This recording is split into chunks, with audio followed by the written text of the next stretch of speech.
Hi my dear electrical aspirants, this is yours Rajshekhar sir from our SAIMEDHA coaching center and step by step application process.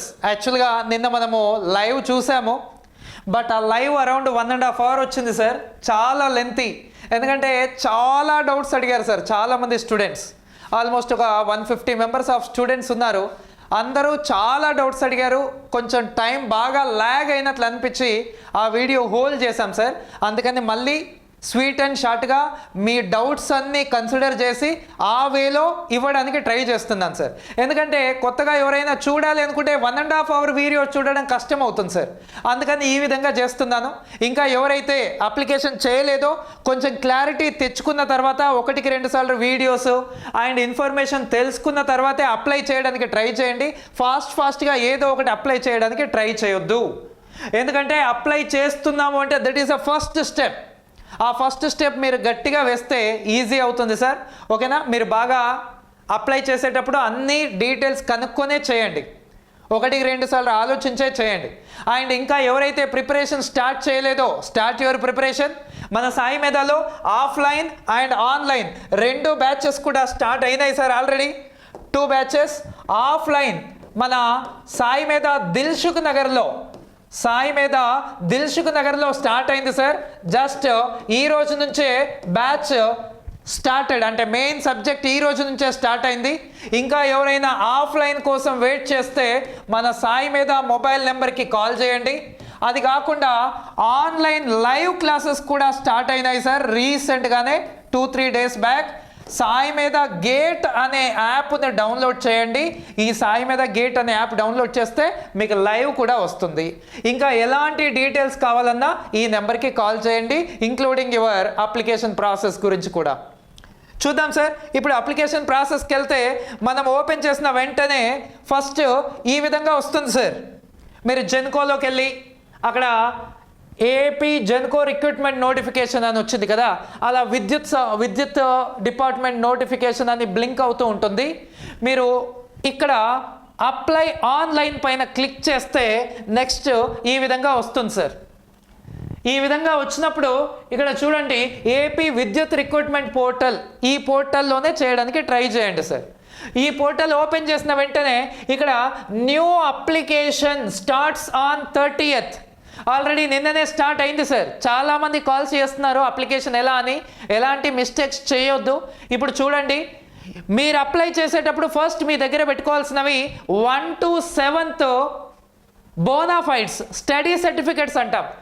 1 to 7th ఎన్ని certificates ఉంటే అన్ని దగ్గర పెట్టుకోండి sir. నాకు 1 ఉంది sir, okay. 2 ఉన్నాయి sir, okay. 3 ఉన్నాయి sir, okay. 7 ఉన్నాయి సార్, ఓకే. వాటన్నింటినీ ఒక PDF చేసి పెట్టుకోండి. అదేవిధంగా SSC memo, intermediate and diploma memo ఏది ఉంటే అది, అండ్ బీటెక్ మెమో, ఈ మెమోస్ మీ దగ్గర పెట్టుకోండి సార్. నేను ఒక్కొక్కటి వచ్చినప్పుడు చెప్తాను సార్ ఎలా చేయాలో. ఓకేనా? అన్ని క్లారిటీగా, నో డిస్టర్బెన్సెస్, రైట్? మీ డౌట్స్ అన్ని నేను ఇక్కడ క్లియర్ చేస్తాను. ఈ విధంగా క్లిక్ చేసిన వెంటనే న్యూ అప్లికేషన్ అని క్లిక్ చేసిన వెంటనే ఇలా వస్తుంది సార్. ఇక్కడ ఈ 4 డిక్లరేషన్స్ క్లిక్ చేసి అగ్రీడ్ కొడితే, ఆ అగ్రీడ్ నొక్కిన వెంటనే క్లిక్ చేసిన వెంటనే ఈ విధంగా ఓపెన్ అవుతుంది సార్ రిజిస్ట్రేషన్ ఫామ్. ఈ రిజిస్ట్రేషన్ ఫామ్లో ఆధార్ నెంబరు, మొబైల్ నెంబరు, ఇక్కడ చూడండి నేము సర్నేమ్ సెపరేట్గా ఇచ్చాడు sir. Name surname, date of birth and male gender and marital status and father's name and mother's name. Next caste, ఇక్కడ క్యాస్ట్ ఎంటర్ చేస్తారు. దాని తర్వాత సబ్ క్యాస్ట్ ఎంటర్ చేస్తారు. సబ్ క్యాస్ట్ టైప్ చేయండి, వస్తుంది సార్. దాని తర్వాత ఇక్కడ క్యాస్ట్ సర్టిఫికేట్ ఎంటర్ చేయాలి. ఇక్కడ డౌట్స్ వస్తాయి అందరికీ. సార్ నా దగ్గర ఒక 10 years బ్యాక్ ఉంది సార్, ఒక 5 years బ్యాక్ ఉంది సార్. వీలైనంతగా న్యూ సర్టిఫికేట్ అప్లోడ్ చేయడానికి ట్రై చేయండి. లేదు ఒక 2-3 years బ్యాక్, ఒక 4-5 years బ్యాక్ ఉంటే ఓకే. మరి 10 years బ్యాక్ ఉంటే మరి అంత పాతది కాకుండా, ఒకవేళ మీరు ఇప్పుడు అప్లై చేస్తే వస్తుంది అనుకుంటే అప్లై చేయండి క్యాస్ట్ సర్టిఫికేట్కి. క్యాస్ట్ సర్టిఫికేట్ ఒకవేళ అప్లై చేస్తే వస్తుంది అనుకుంటే, మీరు ఫ్రీగా ఉంటే అప్లై చేసి ఆ కొత్తది అప్లోడ్ చేయడానికి ట్రై చేయండి. ఎవరు మరి 10 years బ్యాక్ కొంతమంది కాల్ చేశారు నాకు, 2014 ఉంది సార్, 2011 ఉంది సార్, 2013 ఉంది సార్. అలాంటి వాళ్ళు అప్లై చేసి పెట్టుకుంటే మంచిది, పనికి వస్తుంది.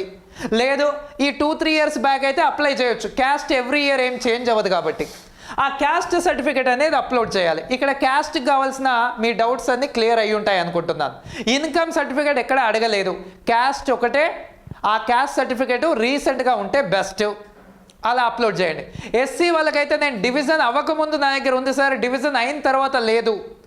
డివిజన్ అయిన తర్వాత ఒకవేళ మీరు తీసుకొని అప్లోడ్ చేస్తే మంచిది, న్యూ క్యాస్ట్ కాబట్టి మీ డివిజన్ ప్రకారం ఏమన్నా ప్రియారిటీ ఉండొచ్చు కాబట్టి ప్రతిదీ కూడా న్యూది అప్లోడ్ చేయడానికి మీ సహాయ శక్తుల ట్రై చేయండి. ఇంకా అవ్వట్లేదు అనుకున్నప్పుడే ఓల్డ్ది పెట్టడానికి ట్రై చేయండి, రైట్. దాని తర్వాత communication details, are you belongs to Andhra or other state.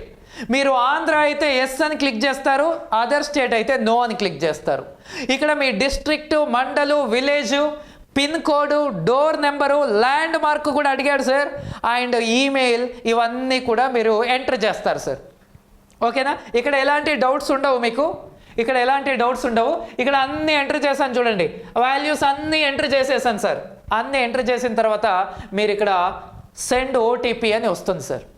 ఈ సెండ్ ఓటీపీ పైన క్లిక్ చేస్తే are you sure want to submit, make sure OTP send to some mobile number. మీరు ఇచ్చిన మొబైల్ నెంబర్కి ఓటీపీ పంపించవచ్చా అని మిమ్మల్ని పర్మిషన్ అడుగుతుంది. మీరు పర్మిషన్ ఇచ్చారనుకోండి, అప్పుడు మీకు ఓటీపీ వస్తుంది. ఆ ఓటీపీ పైన క్లిక్ చేస్తే, జనరేట్ ఓటీపీ పైన క్లిక్ చేస్తే మీకు ఓటీపీ వస్తుంది.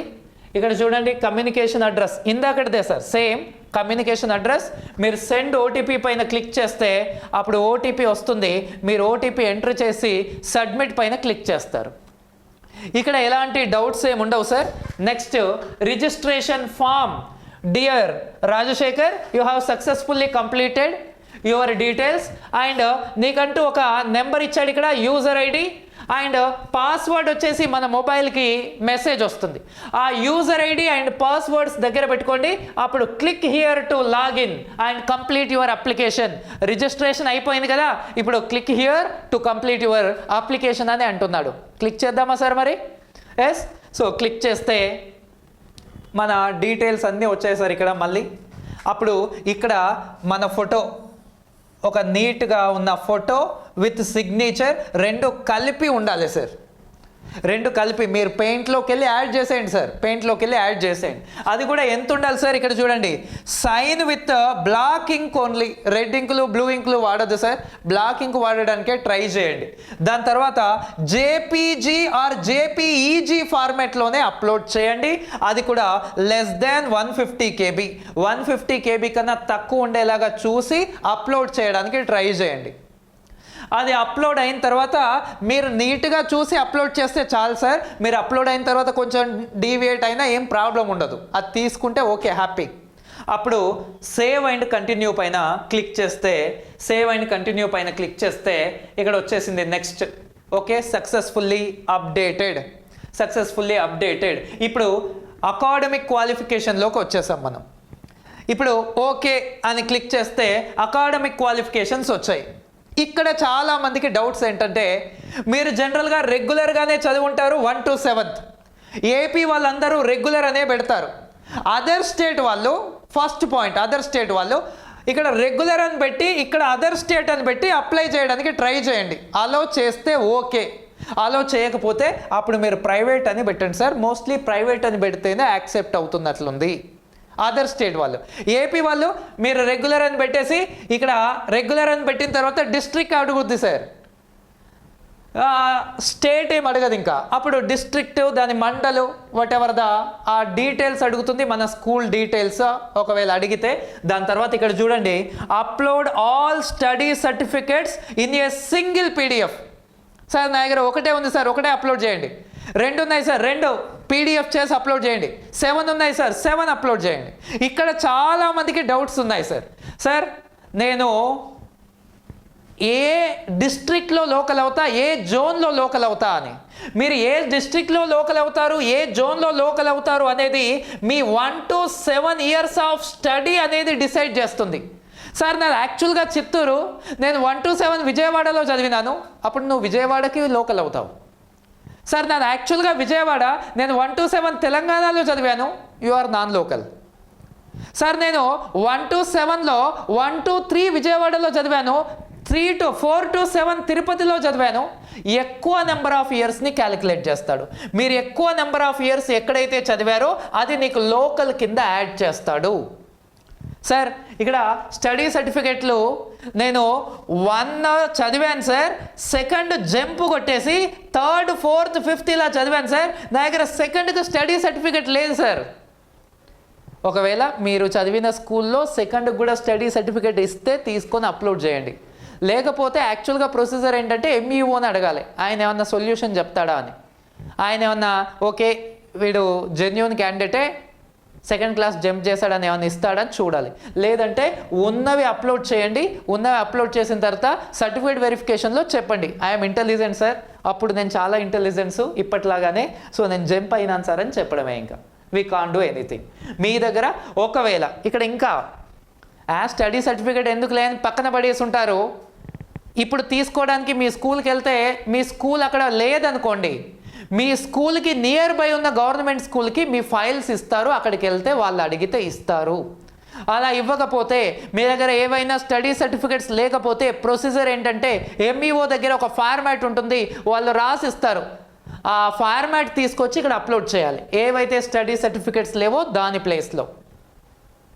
ఓకే, ఇంకా మీరు ఎక్కడ లోకల్ అవుతారు అంటే 1 to 7 ఇయర్స్ ఎక్కడ చదివారో, కంటిన్యూస్గా ఒకే డిస్టిక్లో ఒకే జోన్లో లేకపోతే ఎక్కువ నెంబర్ ఆఫ్ ఇయర్స్ ఎక్కడ చదివారో అది లోకల్ కింద కన్సిడర్ చేస్తారు.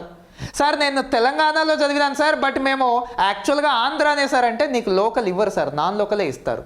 మీరు రెసిడెన్స్ ఎక్కడ, మీరు బీటెక్ ఎక్కడ చేశారు, మీరు ఇంటర్మీడియట్ ఎక్కడ చేశారు, ఇవన్నీ లొకాలిటీని కన్సిడర్ చేయరు. 1 to 7 ఎక్కడైతే చదివారో అదే లొకాలిటీని కన్సిడర్ చేస్తారు. యాక్చువల్గా నిన్న ఈ ఇష్యూ పైన ఒక ½ an hour లైవ్లో మాట్లాడాం సార్, అందుకని ఇప్పుడు క్లారిటీ ఇస్తున్నాను. ఓకే, ఇక్కడ అన్నీ అప్లోడ్ చేసేస్తారు సార్. ఒకవేళ మీ దగ్గర ఏదైనా స్టడీ సర్టిఫికేట్ లేకపోతే ఫస్ట్ పాయింట్ ఏదైనా స్కూల్లో తీసుకోవడానికి ట్రై చేయండి, సెకండ్ పాయింట్ ఎంఈఓ దగ్గరికి వెళ్ళండి, ఆయన ఇస్తే ఓకే, థర్డ్ పాయింట్ ఉన్నవి అప్లోడ్ చేసి మిగతావి లేవు సార్ అని చెప్పడమే. Okay, understand sir all of you? అర్థమైంది కదా sir? Right, next SSC qualifications. ఇక్కడ state board of secondary education, English మీడియమా తెలుగు మీడియమా, first language, year of passing, ఈ డీటెయిల్స్ అన్నీ సబ్మిట్ చేస్తారు sir. Hall ticket number, percentage of marks, SSC memo ఇక్కడ upload చేస్తారు. ఇందాక మళ్ళీ నన్ను కొంతమంది క్వశ్చన్స్ అడిగారు, సార్ నా దగ్గర ఈ స్టడీ సర్టిఫికెట్స్ ఏవైతే ఉన్నాయో అవి నా దగ్గర ఓన్లీ ఏంటి సార్, అవి జిరాక్స్లే ఉన్నాయి సార్, ఒరిజినల్స్ లేవు. ఇఫ్ పాసిబుల్ మీరు స్కూల్ ఉంటే ఇప్పుడు వెళ్ళినా సరే ఇస్తారు. సార్ నా దగ్గర ఓల్డ్ స్టడీ సర్టిఫికెట్స్ ఉన్నాయి సార్, న్యూ లేవు. స్టడీ సర్టిఫికేట్కి ఓల్డ్ న్యూ అనేది ఉండదు సార్, ఉంటే చాలు. అది బాగాలేదు మీ దగ్గర లేకపోతే స్కూల్కి వెళ్ళి తీసుకొని అది అప్లోడ్ చేయడానికి ట్రై చేయండి. రైట్, ఇంకా 10th క్లాస్ మెమో అప్లోడ్ చేస్తారు. ఇంటర్మీడియట్ డీటెయిల్స్ అన్నీ ఇంటర్మీడియట్ మెమో అప్లోడ్ చేస్తారు. దాని తర్వాత డిగ్రీ డీటెయిల్స్ అన్నీ రాస్తారు. అన్నీ రాసిన తర్వాత డిగ్రీ సర్టిఫికేట్ అప్లోడ్ చేస్తారు. ఏం అప్లోడ్ చేయాలి సార్? Degree certificate. మీ దగ్గర సిఎంఎం ఉంటే సిఎంఎం అప్లోడ్ చేయండి, సిఎంఎం లేకపోతే ఓడి ఒరిజినల్ డిగ్రీ అప్లోడ్ చేయండి, అది కూడా లేకపోతే పీసీ అప్లోడ్ చేయండి. ఇది కూడా లేకపోతే మీ కాలేజ్లో ఏమైనా ప్రొవైడ్ చేస్తారా అడిగి అది అప్లోడ్ చేయండి. మీ కాలేజ్లో ఏం ప్రొవైడ్ చేయలేదనుకోండి, మీ సెమిస్టర్లో ఉన్న లాస్ట్ సెమిస్టర్ మెమో మార్క్స్ అన్న అప్లోడ్ చేయండి. అది ఫైనల్ రిస్క్.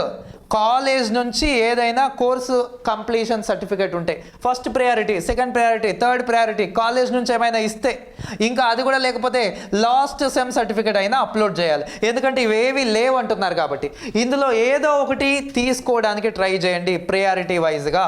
ఇది లేకపోతే అక్కడికి వెళ్ళండి. ఆల్రెడీ రీసెంట్ పాస్డ్ అవుట్ వాళ్ళు కూడా ఎలిజిబులే కాబట్టి ఇందులో ఏదో ఒకటి మీ దగ్గర ఉంటుంది, ఏదో ఒకటి అప్లోడ్ చేయండి. అది లేకపోతే కాలేజ్ నుంచి ఇష్యూ అయింది కానీ, లేదంటే లాస్ట్ సెమ్ మార్క్స్ మెమో కానీ అప్లోడ్ చేయండి.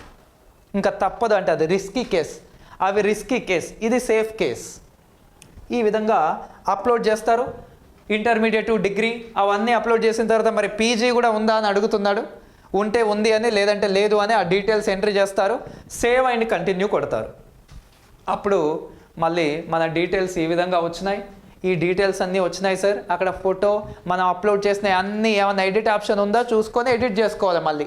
మళ్ళీ ఒకసారి చెక్ చేసుకోవడానికి అన్నీ చెక్ చేసుకున్న తర్వాత yes dear Rajasekhar you have completed partially submitted అని వచ్చింది. Click here to complete application మళ్ళీ క్లిక్ చేయండి. మళ్ళీ క్లిక్ చేస్తే పోస్ట్ అప్లికేషన్లోకి వెళ్ళిపోతాం సార్. పోస్ట్ అప్లికేషన్స్ అప్పుడు దాంట్లోకి వెళ్తే ఇక్కడ పోస్ట్ అప్లికేషన్స్లోకి వెళ్తే వన్స్ సీ హియర్ ఇక్కడ ఏమొచ్చింది సార్, ఇక్కడ మన ఇందాక డిస్కస్ చేసిందే సార్. ఇక్కడ ఏపీ విద్యుత్ రిక్రూట్మెంట్ పోర్టల్ ఇక్కడ click here to edit application ఇంకేమైనా ఉంటే మీరు ఎడిట్ చేసుకోవడానికి. దాని తర్వాత పోస్ట్స్కి వచ్చేసింది సార్. ఈ పోస్ట్స్కి వచ్చిన తర్వాత మీరు దేనికి ఎలిజిబుల్ అవుతారో ఒకసారి చెక్ చేసుకోండి. Assistant executive engineer electrical, assistant executive engineer electrical, మనం ఎలక్ట్రికల్ వాటికి పోస్ట్కి ఎలిజిబుల్ అవుతాం. కన్ఫర్మ్ చేసేయండి. కన్ఫర్మ్ చేసిన తర్వాత are you sure want to submit అంటే yes I'm sure want to submit. ఇక్కడ సబ్మిట్ చేసేయండి. సబ్మిట్ చేస్తే అప్పుడు post and department order preference వచ్చింది. ఈ ఆర్డర్ ప్రిఫరెన్స్ చాలా important sir. Very very very very important. ఒకటి మీ డిస్కమ్ని చూజ్ చేసుకోండి, 2 ట్రాన్స్కోని చూజ్ చేసుకోండి, 3 జెన్కోని, దాని తర్వాత అదర్ డిస్కమ్స్ని చూజ్ చేసుకోండి. ఈ విధంగా చూజ్ చేసుకోవడానికి ట్రై చేయండి. మ్యాక్సిమం మీ డిస్కమ్స్లో ఓపెన్లో ఎన్నున్నాయి అండ్ మీ కేటగిరీలో ఎన్నున్నాయో చెక్ చేసుకోండి. ఓపెన్లో ఎన్నున్నాయి, మీ కేటగిరీలో ఎన్నున్నాయి, ఓపెన్లో ఎన్నున్నాయి, కేటగిరీలో ఎన్నున్నాయి, open and category and other డిస్కమ్స్లో కూడా ఓపెన్లో ఎన్నున్నాయి, మన కేటగిరీలో ఎన్నున్నాయి చెక్ చేసి దేంట్లో అయితే ఎక్కువ నెంబర్ ఆఫ్ వేకెన్సీస్కి నువ్వు ఎలిజిబుల్ అవుతున్నావో దానికి ఫస్ట్ ప్రయారిటీ ఇవ్వండి. మోస్ట్ ఆఫ్ ద కేసెస్ నీ డిస్కమ్స్లో నువ్వు ఫస్ట్ ప్రయారిటీ ఇస్తావు. ఇందాక నాకు ఒక స్టూడెంట్ అన్నీ పంపించాడు. ఏంటి స్టూడెంట్ వచ్చేసి ఎస్పీడీసీఎల్. ఆ స్టూడెంట్కి ఎస్పీడీసీఎల్లో లోకల్ ప్లస్ నాన్ లోకల్ కలిపితే అరౌండ్ ఒక 40 వేకెన్సీస్ ఉన్నాయి. బీసీఈ క్యాండిడేట్ అనుకుంటా, అక్కడ ఒక 5 వేకెన్సీస్ ఉన్నాయి. అరౌండ్ 40 నుంచి 50 వేకెన్సీస్ ఉన్నాయి. అందుకనే దానికి ఫస్ట్ ప్రయారిటీ ఇవ్వమన్నాను. తర్వాత కర్నూలు జోన్ ఏదో వచ్చింది. ఆ జోన్లో ట్రాన్స్కోలో open plus category around 18 vacancies వచ్చాయి, సెకండ్ ప్రయారిటీ. జెన్కోలో ఓపెన్లో లేవనుకుంటా, కేటగిరీ ఓపెన్ కలిపితే ఒక 6 వేకెన్సీస్ వచ్చాయి. ఆ 6 వేకెన్సీస్ ఉన్నాయి కదా అని నేను అదర్ డిస్కమ్స్లో ఓపెన్లో చెక్ చేశాను. ఎందుకంటే అబ్బాయి ఎస్పీడీసీఎల్, ఈపీడీసీఎల్కి, సిపీడీసీఎల్కి నాన్ లోకల్ అవుతాడు, 5% కేటగిరీలో అవుతాడు. 5% కేటగిరీలో చెక్ చేస్తే ఒక డిస్కంలో 2 ఉన్నాయి, ఒక డిస్కంలో 3 ఉన్నాయి అబ్బాయికి. అప్పుడు దీనికి థర్డ్ ప్రయారిటీ ఇవ్వమన్నాను. 3 ఉన్న దానికి నెక్స్ట్ ప్రయారిటీ, 2 ఉన్న దానికి నెక్స్ట్ ప్రయారిటీ. అలా ఎందుకంటే మీరు అప్లై చేసేటప్పుడు ఇది ఇంపార్టెంట్ సార్. మీకు బాగా మార్క్స్ వచ్చినా సరే జాబ్ రాకపోవచ్చు మీరు సరిగ్గా ప్రిఫరెన్స్ ఇవ్వకపోతే. Be careful. మీరు టైం తీసుకొని అప్లై చేయండి. ఇలా మీరు ప్రిఫరెన్స్ అనేది ఇస్తారు సార్. ఇక్కడ నేను అప్లై చేసేటప్పుడు ఈపీడీసీఎల్కి ఇచ్చాను కాబట్టి అది ప్రిఫరెన్స్ 1లో ఇచ్చేసాడు ఆయన్నే. Next AP CPDCL non local and AP SPDCL non local అవుతావు. నీకు జోన్ ఏదో ఒక జోన్ ఇచ్చినాడు, ఇక్కడ ఒక జోన్ ఇచ్చినాడు, ఆ జోన్లకి నువ్వు లోకల్ అవుతావు అని చెప్పినాడు. నేను ప్రియారిటీ వైజ్గా చూసుకొని నేను ఇవ్వాలన్నమాట. ఇది చాలా ఇంపార్టెంట్ గాయస్. దాని తర్వాత ఇంకేముంది సార్, అయిపోయింది సార్. ఇంకా టెస్ట్ సెంటర్స్ నేను ఈపీడీసీఎల్ అని అప్లోడ్ చేశాను కాబట్టి అందుకని నాకు విశాఖపట్నం కనిపిస్తుందా సార్ క్లియర్గానే? విశాఖపట్నం, నర్సీపట్నం, శ్రీకాకుళం, చీరాల, ఏలూరు ఇవి టెస్ట్ సెంటర్స్ ఇచ్చాడు సార్ నాకు. దాన్ని కూడా ప్రిఫరెన్స్ ఇవ్వమన్నాడు. అప్పుడు preview and proceed, print application వాటిపైన క్లిక్ చేస్తే ఐ హ్యావ్ ఇక్కడ డిక్లరేషన్ అడుగుతుంది. మళ్ళీ ఎవ్రీథింగ్ ఈజ్ క్లియర్ అని. మళ్ళీ ఏమైనా ఎడిట్ ఉంటే ఎడిట్లోకి వెళ్ళండి, లేకపోతే జనరేట్ ఓటీపీలోకి వెళ్ళండి. అప్పుడు క్లియర్గా మళ్ళీ ఓటీపీ ఎంటర్ చేసేయండి. ఓటీపీ ఎంటర్ చేసి proceed to pay and submit. ఇంకా మీరు పే చేసి సబ్మిట్ చేస్తే మీ అప్లికేషన్ క్లియర్ అవుతుంది. అప్లికేషన్ క్లియర్ అవుతే ఒక 30% ఆఫ్ వర్క్ అయిపోయినట్లే. ఇంకా 70% ఆఫ్ వర్క్ ఏంటి sir? Preparation, practice, revision. Preparation, revision, practice కంప్లీట్గా చేస్తూ ఉండండి. ఆగస్ట్ 22 నుంచి 29th ఆర్ 28th మధ్యలో మీ ఎగ్జామ్ ఎప్పుడైనా ఉండొచ్చు. ఓకే, ఇంకా సిబిటి ఎగ్జామ్ 3 hours ఎగ్జామ్ ఇంకా చాలా ఉన్నాయి సార్. సో బీ కేర్ఫుల్, బాగా ప్రిపేర్ అవ్వండి, ఈ టైంని వేస్ట్ చేయొద్దు. చాలామంది ఆల్రెడీ బాగా ప్రిపేర్ అవుతున్నారు, కొంతమంది ఓన్గా, కొంతమంది లైవ్ తీసుకొని, కొంతమంది ఆఫ్లైన్లో. మన సాయి మేధాలో కూడా ఆఫ్లైన్ బ్యాచ్ అనేది స్టార్ట్ అయింది సార్ దిల్సుఖ్ నగర్లో. Daily around 9 to 10 hours of classes జరుగుతున్నాయి విత్ ఎగ్జామ్స్ ఎవ్రీథింగ్. ఇంకా లైవ్ క్లాసెస్ కూడా స్టార్ట్ అయ్యాయి సార్. మన సాయి మీద గేట్ అనే యాప్లో లైవ్ క్లాసెస్ కూడా స్టార్ట్ అయ్యాయి. ఇంకా మీకు ఎలాంటి డీటెయిల్స్ కావాలన్నా once try to call this number. ఈ నెంబర్కి కాల్ చేస్తే మీకు డీటెయిల్స్ అన్నీ చెప్తారు సార్. ఈ నెంబర్ కానీ 9069881234 నెంబర్కి కాల్ చేసి మీరు డీటెయిల్స్ కనుక్కోవచ్చు అండ్ స్టార్ట్ యువర్ ప్రిపరేషన్. ఇంకా మీకు ఎలాంటి డీటెయిల్స్ కావాలన్నా, డౌట్స్ ఉన్నా ఈ నెంబర్కి కాల్ చేయండి sir. I will discuss with you. Prepare well my dear students. And please మన స్టూడెంట్స్ అందరూ ఇంకా ఎవరైతే ఈ అప్లికేషన్ చేస్తున్నారో వాళ్ళు కొంచెం ఇది మీ ఫ్రెండ్స్కి ఫార్వర్డ్ చేయండి. వాళ్ళందరూ మిస్టేక్ చేయకుండా వాళ్ళ డౌట్స్ని క్లారిఫై చేయొచ్చు. ఎవరైతే చూస్తున్నారో మన ఏపీ స్టూడెంట్స్ అందరూ మీరు లైక్ వాట్సాప్లో కానీ స్టేటస్లో కానీ అలా పెడితే ఫ్రెండ్స్ అందరికీ రీచ్ అవుతుంది సార్. ఎవరు మిస్టేక్ చేయకుండా మీరు కూడా హెల్ప్ చేసిన వాళ్ళు అవుతారు. Thanks for your support. Thank you very much.